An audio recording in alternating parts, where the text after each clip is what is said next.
On that cold morning, flecks of ice broken from the old oaks floated in the air. Behind the great house, near the coal shed, a small crowd stood in silence. In the line of slaves, trembling breaths formed clouds of vapor.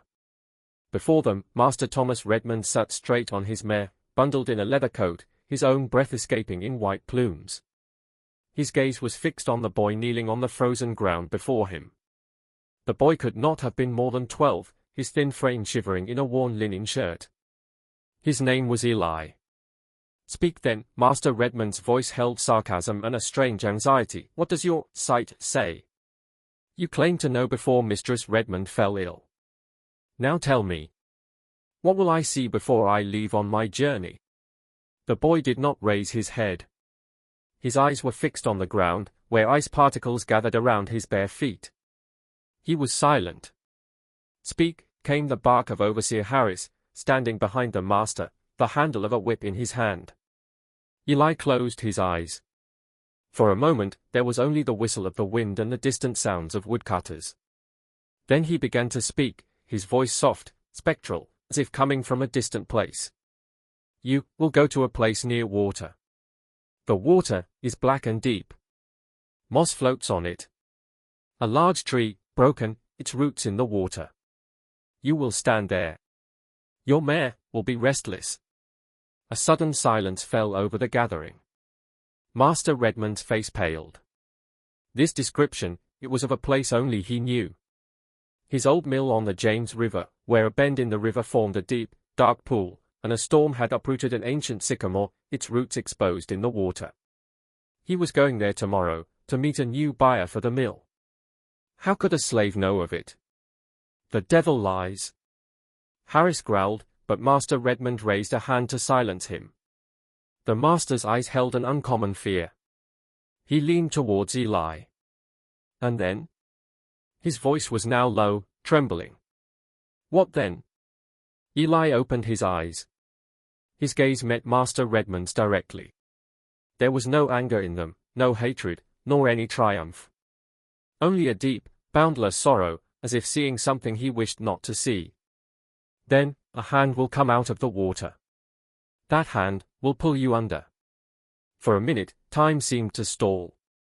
Then Master Redmond made a strange sound, like a choked bird. His face flushed red with rage and fear. "You will be whipped," he shouted. "This evil spirit. You curse my death. Harris, take him. 20 lashes. And no one feeds him until I return." Harris grabbed Eli by the arms. The boy offered no resistance. He walked silently towards his punishment, his eyes fixed once more on the ground. Master Redmond spurred his mare and rode swiftly towards the great house, as if the devil himself were at his heels. From the line of slaves came a soft sob. A middle-aged woman, Bessie, whose face bore the same features as Eli's, pressed a hand to her forehead and closed her eyes. She knew. Her son, who had shunned speech since he was 10, when he spoke truth. And now, the words from his lips had brought the lash upon his own back. Eli's life began as a sentence. He was born in the spring of 1840 in the quarters of Redmond plantation. It was not a home, but a long wooden shed where over 30 slaves lived. The floor was dirt, rain leaked through the roof. His mother, Bessie, had been working in the tobacco fields until that very morning. When the pains began, she walked silently to her corner of the quarters, pulled some old rags from her bundle, and sat in a quiet nook. The other women, exhausted from their own day's labor, helped. No doctor came, no midwife. Only tired hands and silent prayers. Eli drew his first breath in the dead of night. His birth held no joy, no celebration. Bessie held him to her chest, her face etched with love and a deep grief. She knew this child would not be hers. He would belong to Redmond. His name, his life, his destiny, all in the hands of a white man who cared nothing for him. He was registered as Elijah, after the biblical prophet, but the slaves' tongues would shape it into Eli. A few weeks after his birth, Master Redmond made a new entry in his property ledger, Negro boy, Eli. Mother, Bessie, field hand. April 15, 1840. Eli's first years were spent on his mother's back. Bessie would tie him to her with a large cloth, lay him in a shaded spot in the field, and bend again among the tobacco plants. All day under the sun, her back aching, running to nurse him. When Eli began to walk, he was left in the quarters under the watch of older children or the very aged slaves no longer fit for work. The first great fracture in Eli's life came when he was 5. On a hot afternoon, with Master Redmond's debts mounting, he decided to sell some of his property. He made a deal with a trader from Atlanta. That morning would stay with Eli forever. Bessie held him tightly, straightened his clothes, which were merely 2 pieces of old linen. Her eyes held no tears, for they had dried up. Her voice was very soft. "You are going, son. You must remember. Your mother's name is Bessie. You are from Redmond Plantation. Your name is Eli. Remember all this." Eli did not understand.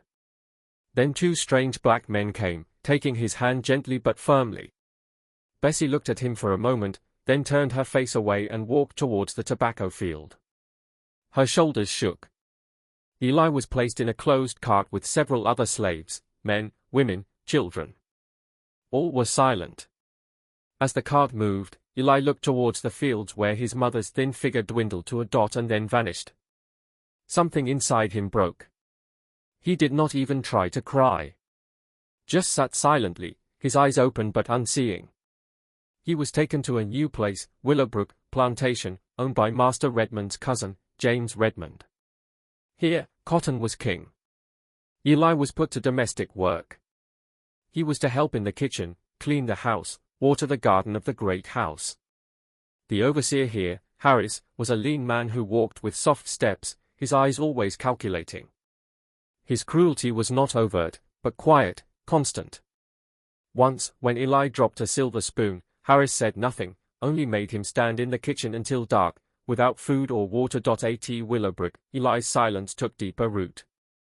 He spoke little, observed much. He had an uncanny memory.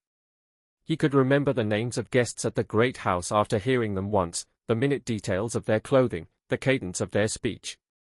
He recognized the subtle signs of changing weather, the direction of birds' wings, the color of clouds, the feel of moisture in the air. But this ability first brought him pain. At age 7, there was a gathering at the great house.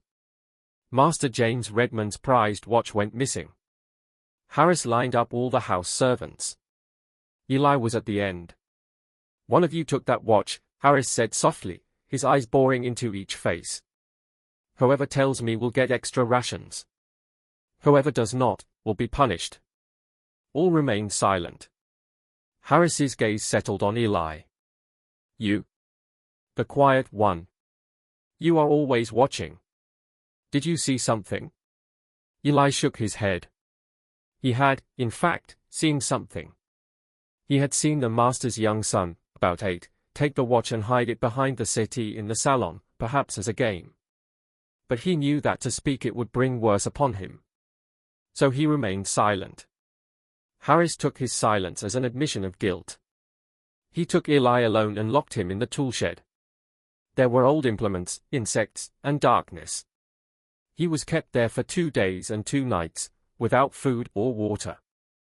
On the 3rd morning when he was released, the watch had been found, the master's son had returned it. No apology was offered. Harris just looked at him and muttered, "Silence is also a crime." After that, Eli grew even quieter. But his eyes grew sharper. He began to see things others did not. Once he told the housemaid Sarah that she would avoid falling down the stairs tomorrow if she tied a blue thread around her wrist.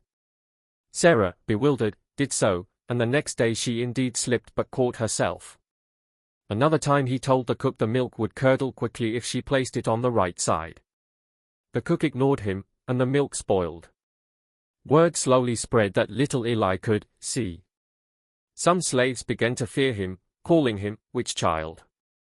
Some came to him secretly for counsel. But Eli himself was frightened by this ability. It came over him like a waking dream. He would know things, and this knowing was a torment. When Eli turned 9, Master Thomas Redmond's fortunes improved somewhat. He decided to reclaim some slaves from his cousin. Eli's name was on the list. Thus, after 4 years, Eli returned to the place of his birth. Redmond plantation had changed.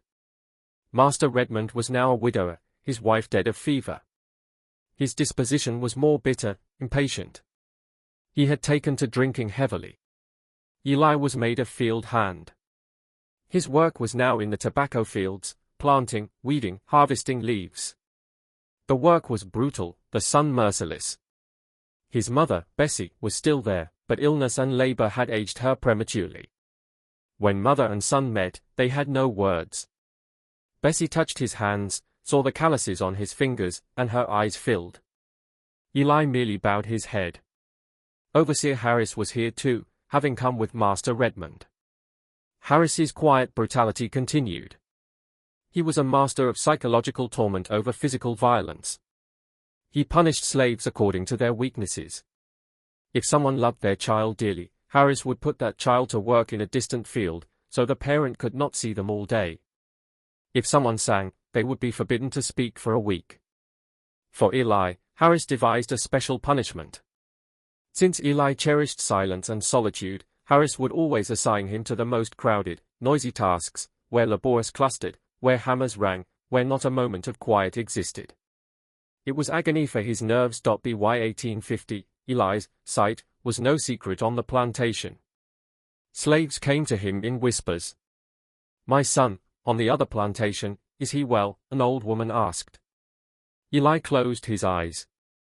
He saw a young man climbing a tall tree. Then a branch slipped. He told the old woman, "Tell him to stay away from trees." Weeks later, word came her son had fallen from a tree and broken his arm. One day, Master Redmond's favorite hound fell ill. Nothing helped. The master, in his cups, had heard tales of Eli. He summoned him. "Tell me, why is this dog dying?" the master demanded angrily. Eli looked at the dog. He saw, no, felt, worms in its belly, dysentery. He knew the dog would not live. He bowed his head. "He will not recover, master." Master Redmond slapped him hard. "Lies? You curse it." But 3 days later, the dog died. Master Redmond began to oscillate between rage and fear. He deemed Eli's gift demonic, yet sought to use it. Once he asked Eli if the tobacco crop would be good.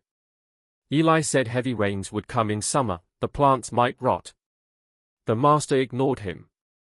And indeed, summer floods came and ruined part of the crop. From then on, Master Redmond's behavior grew strange. He would sometimes call Eli close, looking at him with fearful eyes, sometimes threaten to beat him. Eli became a puzzle to him, something he could neither understand, nor control, nor be rid of. Master Redmond's journey, which Eli had prophesied, was settled. It was about buying the mill. He was to leave at dawn. After the prophecy, Eli had received his 20 lashes. Harris himself had administered them. With each stroke, one image filled Eli's mind: the black water, the broken tree, the hand from the water. He knew it was true. He knew Master Redmond would not return. After the punishment, he was left in a corner of the quarters.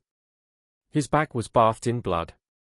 Bessie came quietly, tied a strip of her own dress to his wounds, and left a bowl of water by his head. Her eyes held a question. In a voice ragged with pain, Eli said, "He will die, Mama. Tomorrow." Bessie's face grew instantly grave. She knew her son did not lie. "If he dies, what will become of us?" Her voice held fear. The question echoed in Eli's mind. If the master died, what of his estate? His debts? His slaves? It was likely everything would be sold at auction, families broken, they would be sold apart. Given Bessie's age and frailty, no one might buy her, and she would be cast out to die. In that moment, a path opened before Eli. He could remain silent. He could wait for the master's death. But then, what of his mother? Or he could act. Late that night, when all slept, Eli rose despite the pain. The wounds burned, but his resolve was firm.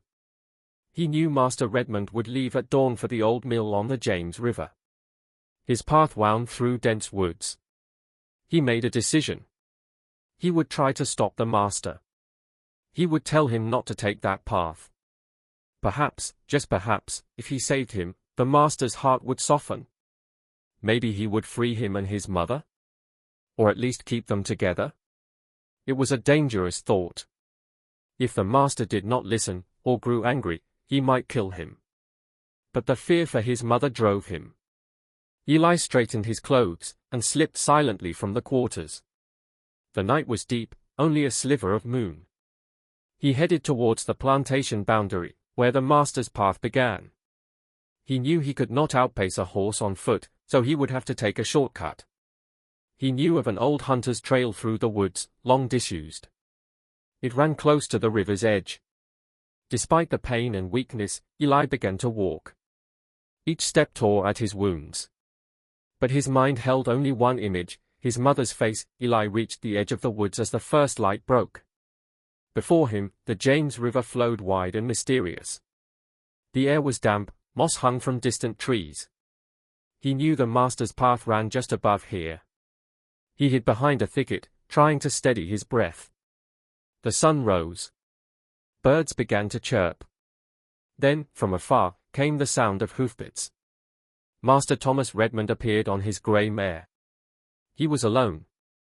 His face was grim, perhaps from a night of drink, or from the fear Eli's prophecy had planted. He was riding along the river path. Eli gathered all his courage. He stepped out from the brush and stood in the middle of the path. The mare whinnied and reared, stopping abruptly. Master Redmond looked down in shock. "So it is you." His voice held surprise and anger. "How did you get here? You should be in the quarters after your punishment." "Master," Eli's voice trembled, but he stood his ground. "Please, do not take this path. Listen to me." Master Redmond's eyes flashed. "How dare you? Get out of my way, or I will run you down." "I do not fear death, Master," Eli said, a strange calm in his eyes. "But you should. That place, that water, it is not for me, but for you. There is danger there." Master Redmond laughed. "Danger? Your devil's talk? I cannot lose a good deal because of you. Move." Eli clasped his hands. "I beg you. Save your life. Turn back." This plea, from a slave he had just whipped, ignited Master Redmond's fury. He yanked the mare's reins and came closer. "You wish to save my life," he sneered.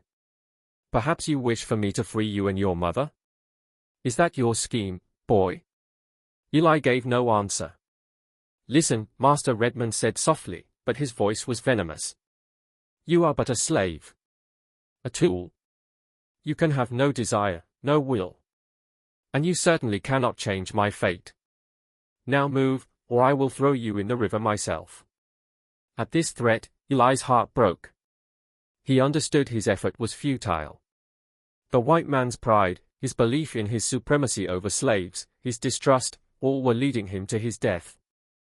Eli slowly stepped aside from the path and stood by the river's edge.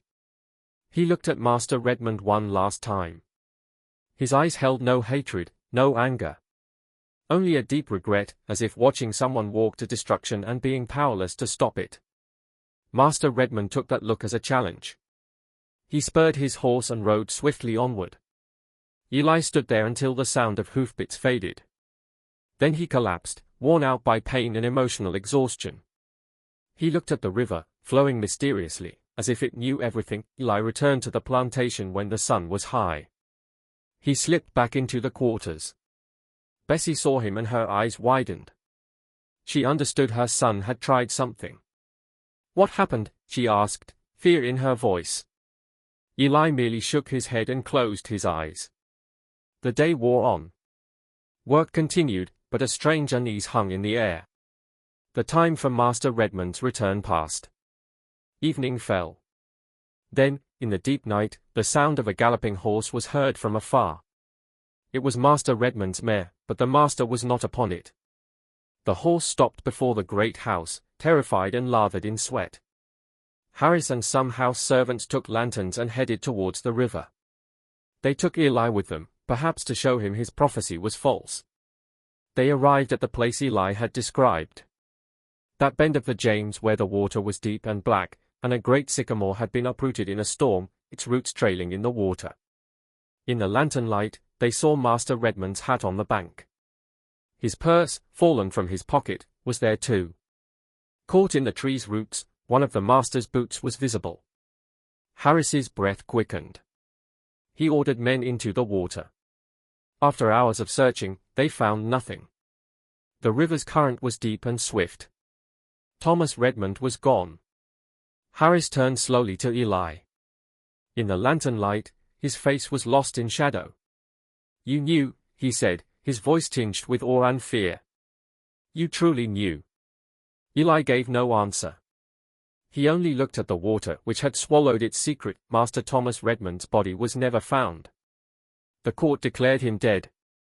His debts were great, so the plantation and all its slaves were put up for auction. The night before the auction, Eli disappeared. Some said he went into the river, following his master. Some said he fled into the woods, never to be found. Some believed Harris had him silenced, for he was a living testament that made people wonder if Master Redmond's death was an accident or something more. Bessie was bought by an old weaver, who took her to North Carolina. She never knew what became of her son. She always wondered if her boy, whom she had seen for only 12 years, was either dead or living a life of slavery elsewhere. But a story lived on among the slaves of the plantation, passed down through generations. A story of a boy gifted with sight, who foretold his master's death, and then vanished into thin air. Some said he became a spirit, still roaming the banks of the James, warning people of danger. Some said he fled north and lived free. The truth was never known. Conclusion: on forgotten lives. Today, on the banks of the James River, where the old mill lies in ruins, the oaks still whisper in the wind.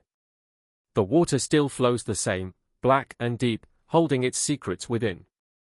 Thomas Redmond's name is in local history books, as a numeral, a planter who drowned. Bess's name is nowhere. Harris's name is nowhere. And Eli, he is but a whisper, a shadow passing between the pages of history. His life, his pain, his gift, his sacrifice, all buried in the dust of time. Occasionally, when the river runs high in spring, locals say they hear a boy's voice, warning them not to go near the water. Or, in the deep dark, a lone shadow is seen standing by the riverbank, gazing silently at the water. Perhaps these are just folk tales. Perhaps not. The era of slavery is over, but the countless stories of that time, the countless Ellis, the countless Besses, their cries, their silences, their hopes and their breaking, all have vanished into the flowing river of history.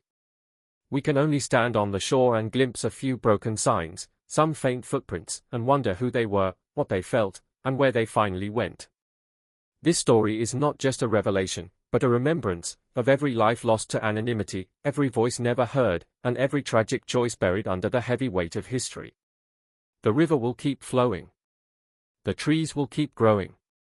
And perhaps, in some deep, quiet place, Eli's spirit still sees, not just the future, but the past that must not be forgotten. This narrative is based on a notebook preserved in the archives of the Virginia Historical Society, donated in 1932 by an elderly woman, Mary Elizabeth Coleman, who claimed to be Bessie's granddaughter. The pages were written in an old hand, requiring translation. Its authenticity could not be verified, but it bears resemblance to folk tales and family lore from Virginia's antebellum period. And perhaps, something more.